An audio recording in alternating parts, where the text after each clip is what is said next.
আসসালামু আলাইকুম।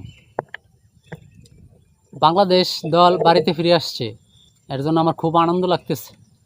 বাংলাদেশ দল ফিরে আসছে, অন্য কেউ আসতো সেটা হচ্ছে অন্য প্রসঙ্গ, কিন্তু বাংলাদেশ না মানে বিশ্বকাপের প্রস্তুতি খেলাটা খেলে আসছে।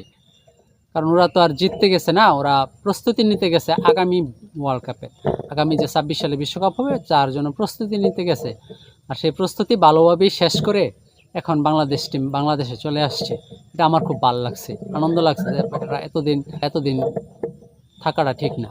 বাড়ির বউ বাচ্চা কাচ্চা আছে, তারও চলে আসা উচিত। আমাদের যে সোনার ছেলেরা এত এত কষ্ট করলো, এত কষ্ট করে খেলে আসলো, বিসিবির অন্তপক্ষে তাদেরকে সম্মাননা দেওয়া উচিত।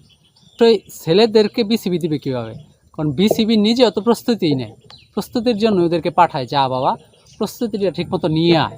ওই একটা দলই মনে হয় আছে বিশ্বে, মানে ক্রিকেট বিশ্বে, যারা প্রতিবার শুধু প্রস্তুতির